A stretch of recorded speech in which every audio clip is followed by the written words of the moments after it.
kami ingin menanggapi pernyataan salah satu tokoh nasional bahwa Salafi Wahabi itu tidak cocok di Indonesia karena beberapa sebab. Langsung saya bahas.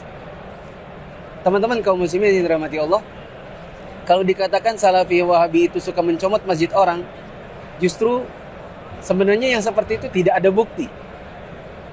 Yang ada adalah teman-teman atau ustadz-ustadz yang bermanhaj salaf diundang di masjid-masjid kaum muslimin karena orang melihat keilmuan. Ustadz dari Madinah, ustadz dari Mekah lulus, kemudian dikenal di masyarakat.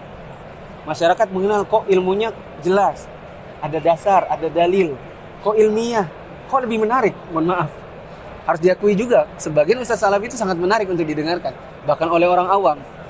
Diundanglah mereka ke dalam masjid kaum muslimin. Lalu orang-orang tertarik, lama-lama orang meminta, tolong itu lagi. Kapan ustadz yang kemarin? Itu ustadznya bagus, tolong dijadwalkan rutin.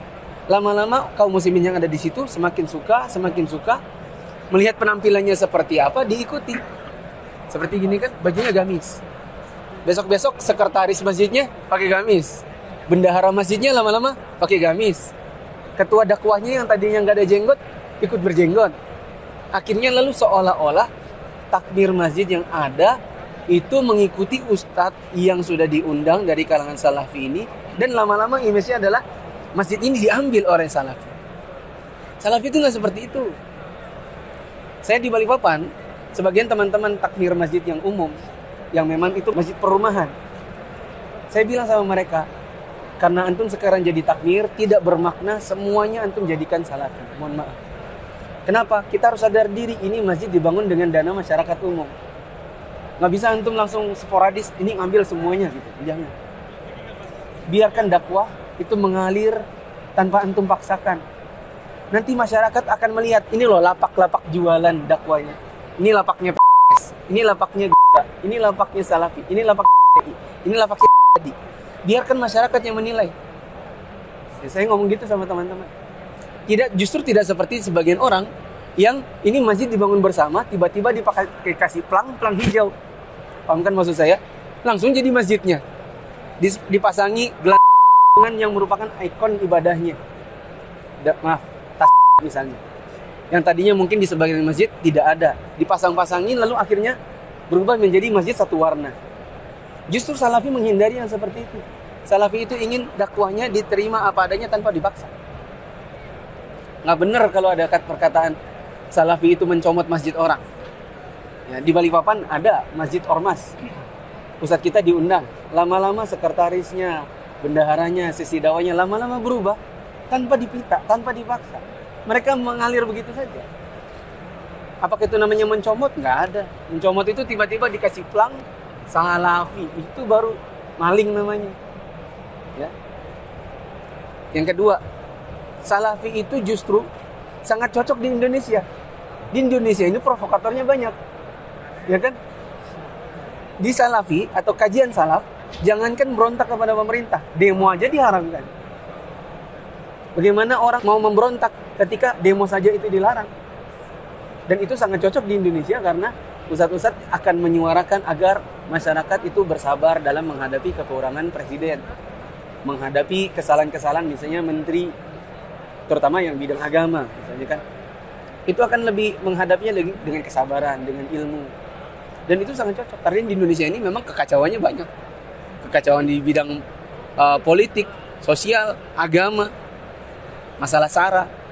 Justru Salafi sangat dibutuhkan karena itu lebih meredam gejolak di masyarakat. Itu kedua. Ketiga, orang bilang mengkafirkan. Salafi itu mudah mengkafirkan kaum muslimin. Jujur, ana dulu bukan Salafi. Ana dulu kajiannya Hizbut Tahrir dan kajian partai. Intinya adalah lama-lama saya tertarik. Kenapa? Oh, ternyata di dalam pemahaman salaf kita tidak boleh mengkafirkan kaum muslimin dengan begitu gampangnya. Di dalam manhaj salaf, pengkafiran itu ada dua. Ada yang sifatnya mujmal, ada yang sifatnya muayyan. Takfir mujmal yaitu global. Seperti mengatakan siapa yang menyembah selain Allah maka dia kafir. Itu kan global.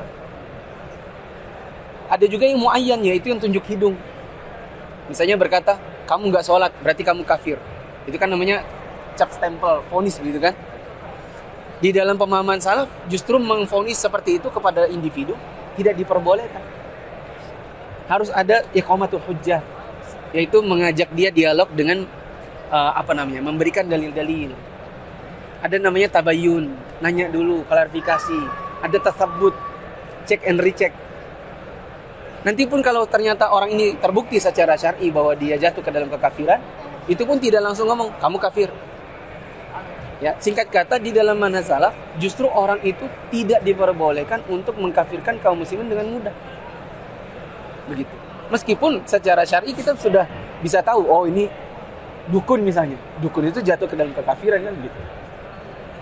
Menjustifikasi itu sangat dilarang di dalam manhaj salaf bila itu dilakukan secara serampangan. Nah, jadi kalau dikatakan salafi mudah mengkafirkan kaum muslimin, oh nggak punya bukti dan salah, jauh panggang dari api. Justru di dalam pemahaman salaf mengkafirkan dengan mudah itu dilarang. Kalau ada yang bilang tapi itu salafi apa-apa syirik, stempel syirik yang disebutkan oleh salafi itu adalah pada perbuatan, bukan pada orang. Misalnya siapa yang menyembah kubur maka dia syirik, betul kan? Siapa yang mau menolak? Menyembah kubur bukan menyembah Allah itu adalah kesyirikan? Karena itu betul saja.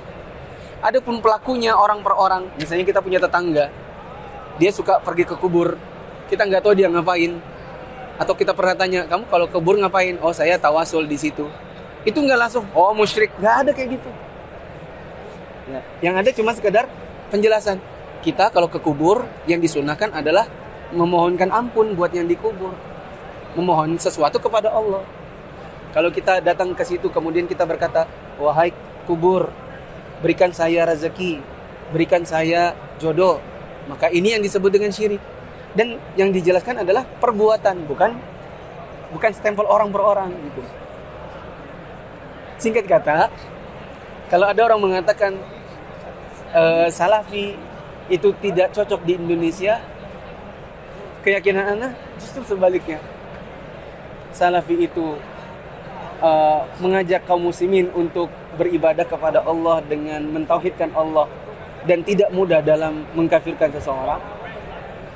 Adapun penjelasan tentang sebuah perbuatan, oh ini kekafiran, oh ini kemusyrikan, yang dimaksud adalah perbuatannya. Adapun individunya tidak seperti itu, tidak serampangan. Yang kedua, di Indonesia itu banyak provokator. Di Indonesia banyak orang yang mengajak kaum muslimin untuk memberontak kepada pemerintah. Pemahaman salaf justru mengajak kaum muslimin untuk meredam gejolak dan menghadapi kesalahan pemerintah dengan lebih kesabaran, dengan doa. Ketiga, dai-dai yang bermakna salaf itu dakwah diminta, tidak minta-minta untuk diundang. Kemudian bila akhirnya dakwah mereka diterima kaum muslimin, lalu kaum muslimnya minta lagi dibikinkan kajian rutin, akhirnya masyarakat berubah. Penampilan mereka yang tadinya misalnya sholat hanya pakai baju kaos, sekarang pakai baju gamis. Yang dulunya baju seadanya, sekarang sudah baju yang lebih baik. Yang dulunya celananya terinjak-injak, sekarang celananya di atas mata kaki. Itu semua mengalir apa adanya, tidak pernah diminta, diatur dan seterusnya. Justru sebaliknya, ada sebagian orang masjid-masjid umum tiba-tiba dibikinkan plang, dicap ini adalah masjid kami gitu. Kalau salaf tidak akan melakukannya seperti itu. Wallahu a'lam bishawab. Semoga bisa menjawab tuduhan yang tanpa dasar.